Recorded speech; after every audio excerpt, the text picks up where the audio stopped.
My name is Gerald Drapsing, isa sa mga sureball na negosyante, and right now, nandito tayo ngayon sa main office natin kasama ang ating mga business partner.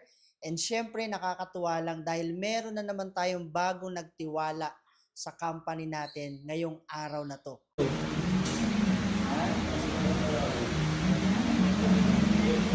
Welcome. Jamaica de la Cuesta po. Kasama natin ang nag-refer sa kanya, sa company natin. Sir John Nererio Valdez po. Siyempre, sa kanilang dalawa, merong mga nagga-guide at nagme-mentor sa branch natin sa Moraita. Guys, I'm Ace Carrera, ang team leader sa Moraita office. Ano ba ang naging reason? Bakit kailangan natin talaga gawin or itry yung business, simulan yung negosyo? Kasi katulad po ng mga first-timer, no? Ano ba ang naging dahilan? Ba't pinasok mo ang ating negosyo?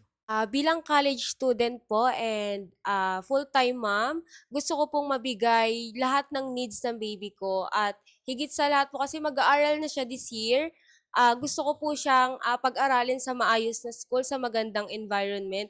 Kumbaga po, sa sobrang lakas po ng loob ko na maghanap ng pagkakakitaan, gusto ko po talagang mabigay yung best para sa buhay po ng anak ko. Grabe guys, no? Talagang may kita mo yung willingness ng isang business partner natin, nakaka-start pa lang.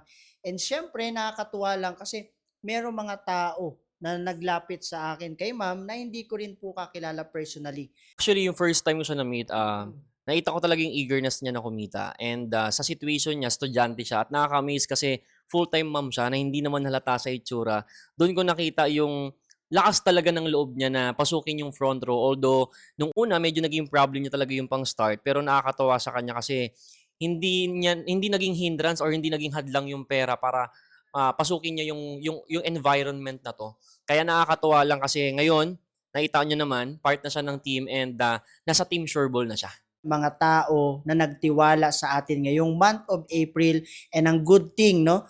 Marami pa po mga kasunod at abangan nyo ang mga kasunod nating video. Maraming salamat sa time. Ingat kayo pag-uwi and God bless.